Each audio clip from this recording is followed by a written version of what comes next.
Hi, you're looking at a wooden model of a landscape. This wooden model has a light coloured wood with thin layers of a dark coloured wood. This dark coloured wood shows us contours.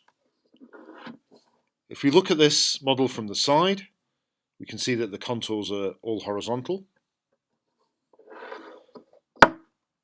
And from that contour pattern, we can pick out areas that have a gentle slope, those that have a steep slope, where the contours are packed close together.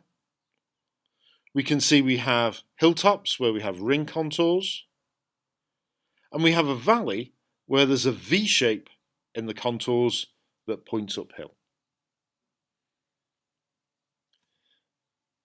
Now we can be familiar with maps like this from everyday use. But if we think about how geological structures might relate to this,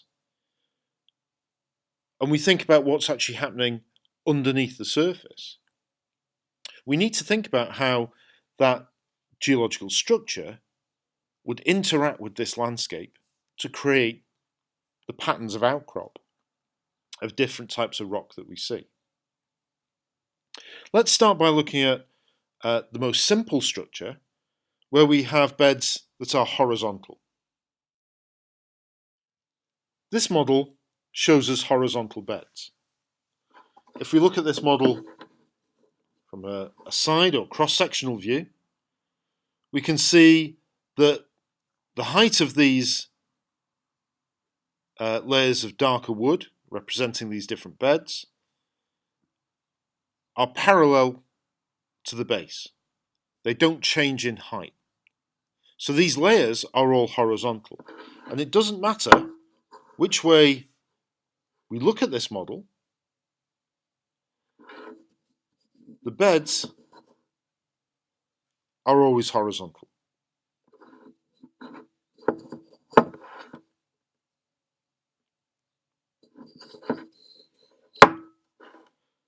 If we look at the pattern of beds produced, we can see that there are similarities with the contour model,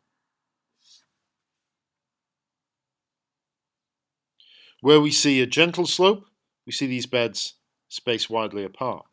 Where we see a steep slope, the beds appear closer together. We see a ring of this bed around the hilltops. In the valley, we see a V following the shape of that valley.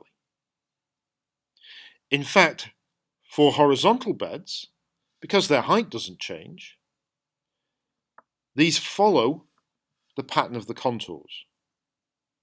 Horizontal beds are parallel to contours.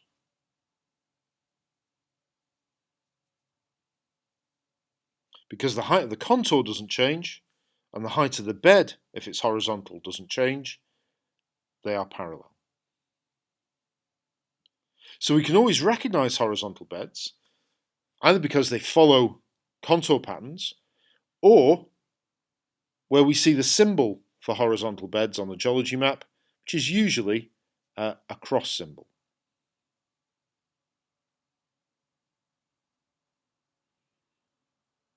They're a simple but very recognizable geological structure.